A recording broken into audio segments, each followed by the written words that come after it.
Hello and welcome to my Doctor Who Universe page, where I will be going through the years of Doctor Who from 1963 to today. Every new episode I will be doing a blog on what I thought of it, the dislikes, the likes, what can be improved and so on. Today I'm going to be talking about from the new series onwards, from Christopher Eccleston, my disgust of him just doing one series, to the interesting David Tennant, who gave a good effort, but I don't think great. What I would like to start with is back in '96, where Paul McGann had his one-off show, which was a very big disappointment, as you all know. Yes, the script was awful. Yes, the setting of America was awful. Yes, it was awful. The Americans got hold of it. But what was more angry about was the fact they killed the master. Quite frankly, easily the most interesting character in the whole of the universe of the Doctor Who world. But that's the BBC for you, and as we do get to Americans, they'll create something, make something, and throw it away. But they did create a lot of good stuff, but they really should never have got hold of our product. Paul McGann was the only positive from the whole thing. He was a very good Doctor, I think. I think he did a good performance. Which leads me on to the new series. Why did they not show a generation sequence? Stated, it would have been too confusing for the audience. Good answer. Therefore, why bother getting a new Doctor when you had one in the first place? I'm sure he wouldn't mind doing at least one series. At least you could argue he was around from '96 onwards. A lot of fans, or the hardcore fans out there, would agree with me when I say it would have looked better. Christopher Eccleston came in for one series. He claims it would be in potentially two series in the olden days. Not really, only in the late 80s where Doctor Who was on its way out. We prefer the days of the John Pertwee, Tom Baker, Pete Davison era, where we was getting 24, 25, 23-minute episodes a week.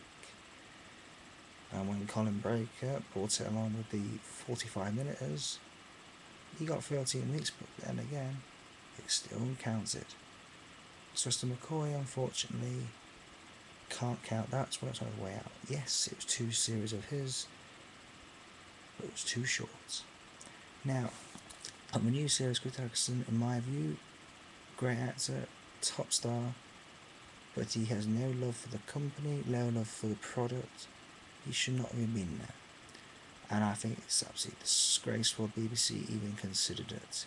They stated that they wanted David Tennant for the beginning. Maybe they could have waited another year. It's hard for us, but we've waited so long, we could wait another year.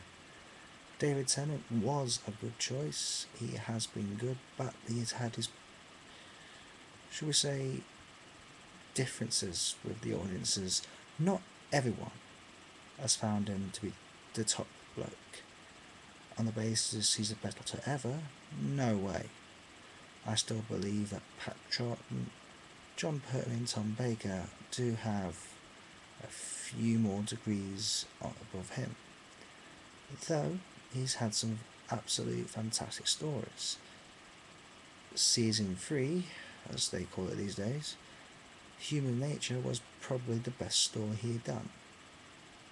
It was a Paul Coral story from the Virgin novels, New Adventures. It did feel like a classic story. It felt like a Doctor Who, and it was believable. And it was just absolutely fantastic. Baddies, the Scarecrows were brilliant. The family in blood, terrifying. And there's a lot of similarities from that story.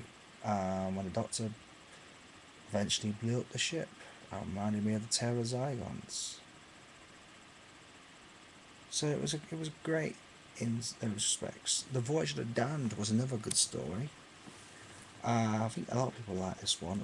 It did again feel like a classic story. There were only a few. There's been a lot of good ones, but not great.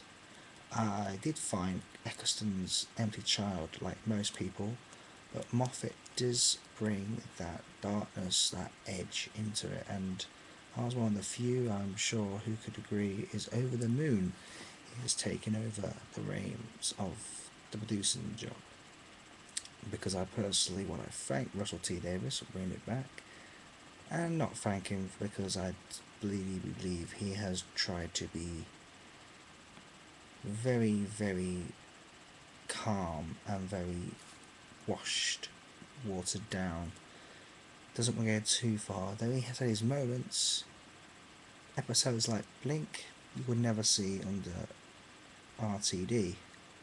So if Moffat can produce more gems like Empty Child, Blink, The Girl in the Fireplace, then I think we're on for a great few years with Matt Smith, who they state is a great Doctor so far.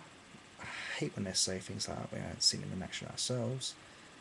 On the first glance, hair looks goofy, the clothes look for like a William Hartnell outfit, but still looking forward to it. I do believe he'd be a good actor. I do believe he'll be there for a long, long time, which the show actually needs.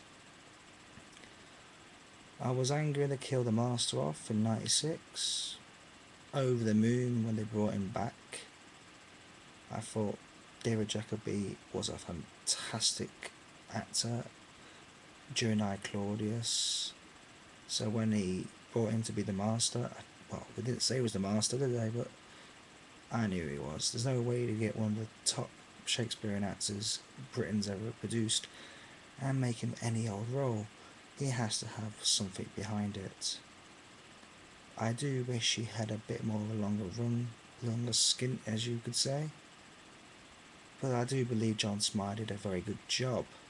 Though I did believe at the start, when he gassed all the politicians, he looked a bit too campy, but he made up for it later in the episode. And the fact that he's returning for this Christmas, excellent. I knew he was still alive when that saw that ring, everyone's staying it, but I do believe we're reading too much into the ring. I do believe there's different sides to this, and I do not believe Donna Noble has that ring. If you look carefully, it's a completely different ring. So can all the people on the internet please start going on about that? That's about it at the moment. I will be going on and talking more about the past, a bit more what I don't like, dislikes, and what I have enjoyed. For example, I think the Daleks have been used extremely poorly. I think they could have been done a lot better. Like Stolen Earth had so much potential, but they ruined it with the children's television ending where everyone's happy, everyone's alive, and they've saved the day. So this is for now. Goodbye. Looking forward to the end of time. Do believe though it's going to be different, if not controversial. So thank you and good night.